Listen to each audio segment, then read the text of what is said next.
مشرق وسطی میں کشیدگی ایک بار پھر خطرناک موڑ پر پہنچ گئی۔ لبنان پر اسرائیلی حملوں نے ایران اور امریکہ کے درمیان جاری سفارتی رابطوں کو بھی متاثر کر دیا۔ تہران نے واشنگٹن کے ساتھ پیغامات کا تبادلہ روکنے کا اعلان کرتے ہوئے واضح کیا ہے کہ لبنان اور غزہ میں اسرائیلی کارروائیاں جاری رہنے تک کسی قسم کے مذاکرات نہیں ہوں گے۔ دوسری جانب امریکہ نے ایرانی فوجی تنصیبات پر کارروائی کا دعویٰ کیا ہے، جبکہ ایران نے جوابی رد عمل کی دھمکی دے دی۔ خطے میں جنگ کے دائرہ کار کے مزید وسیع ہونے کے خدشات بڑھ گئے۔ لبنان میں اسرائیلی فوجی کارروائیوں نے خطے کی سفارتی کوششوں کو شدید دھچکا پہنچایا۔ ایرانی وزیر خارجہ عباس عراقچی نے اعلان کیا ہے کہ تہران نے امریکہ کے ساتھ پیغامات کا تبادلہ روک دیا ہے اور جب تک لبنان اور غزہ میں جنگی کارروائیاں ختم نہیں ہوتی مذاکراتی عمل آگے نہیں بڑھے گا۔ ایرانی قیادت کا کہنا ہے کہ جنگ بندی کسی ایک محاذ تک محدود نہیں ہو سکتی۔ اگر کسی ایک مقام پر خلاف ورزی ہوئی تو اسے تمام محاذوں پر جنگ بندی کی خلاف ورزی تصور کیا جائے گا۔ ایرانی حکام کے مطابق مزاحمتی گروپوں کے ساتھ رابطے جاری ہیں اور آبنائے باب المندب سمیت مختلف محاذوں پر حکمت عملی پر مشاورت جاری ہے۔ امریکی سینٹرل کمانڈ نے دعویٰ کیا ہے کہ جزیرہ قشم میں ایرانی فوجی اہداف کا نشانہ بنایا گیا۔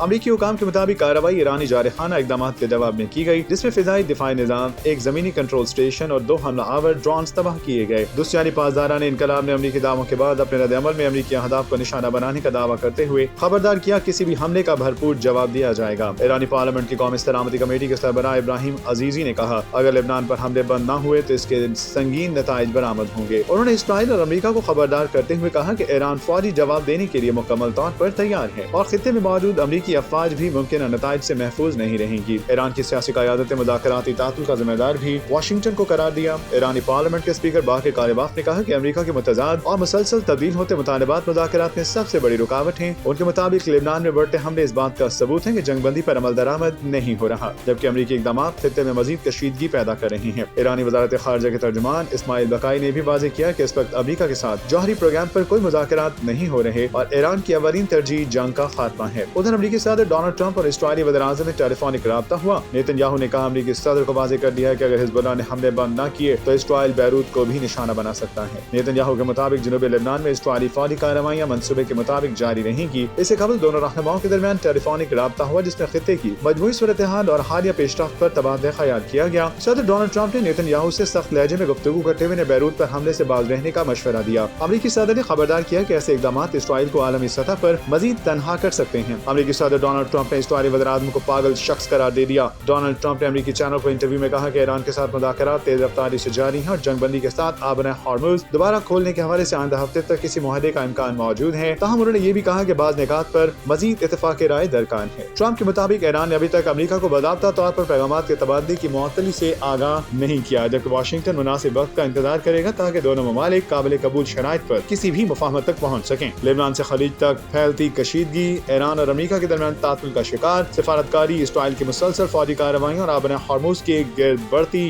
بے یقینی مشرق وسطی کو ایک ایسے موڑ پر لے آئی ہے جہاں غلط فیصلہ پورے خطے کو نئی اور وسیع تر جنگ کی طرف دھکیل سکتا ہے۔ اب سوال یہ ہے کہ کیا سفارتکاری میدان جنگ میں غالب آ سکے گی یا خطہ مزید تصادم کی جانب بڑھے گا؟